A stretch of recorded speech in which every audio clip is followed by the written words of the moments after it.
You know, Nissan must be the most committed major Japanese maker when it comes to sports cars. Toyota went off on their long, humorless period, only recently fixed.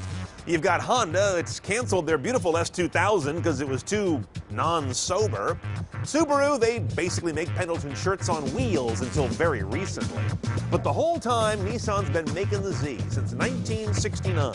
Let's drive this sixth-generation sample, the 2013 370Z, and check the tech.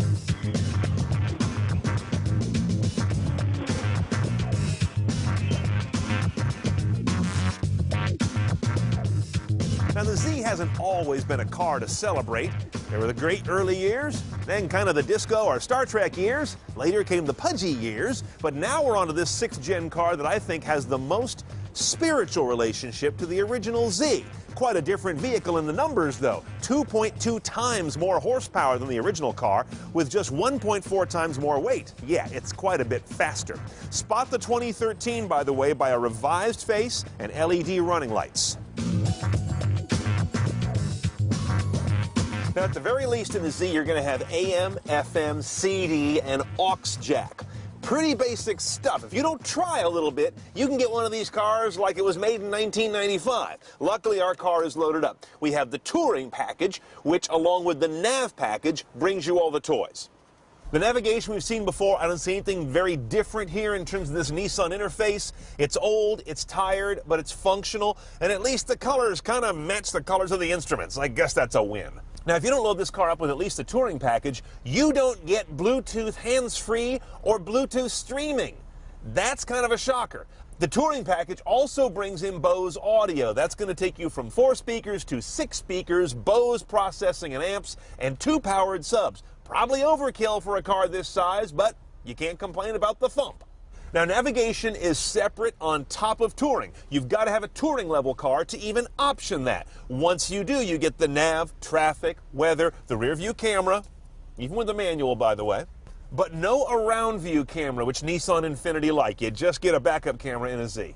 And that nav package brings you the Bluetooth streaming, iPod plus USB here in the console, and DVD playback here in the slide.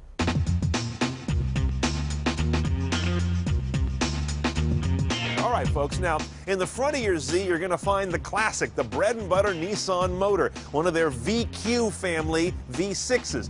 They've been making a living on these since 1994, and for good reason. It's a great V6. This one is a 3.7 liter.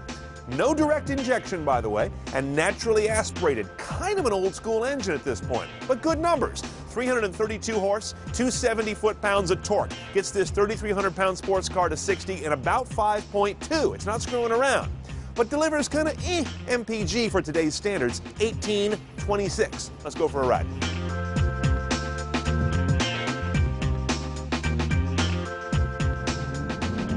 Now, the first thing you notice driving the Z is that it's not a dainty car.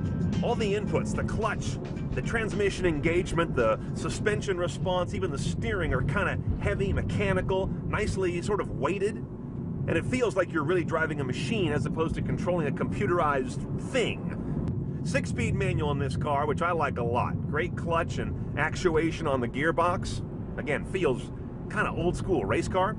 See this S mode button down here? If I engage that, I get an S alongside the gear indicator, and now I've got rev matching. When I put the clutch in, the computer automatically sets the engine RPMs to match perfectly with the flywheel.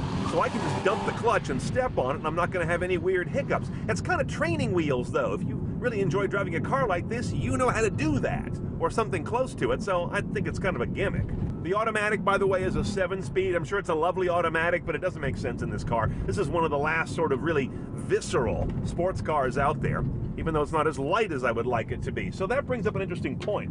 When will Nissan really revise this powertrain?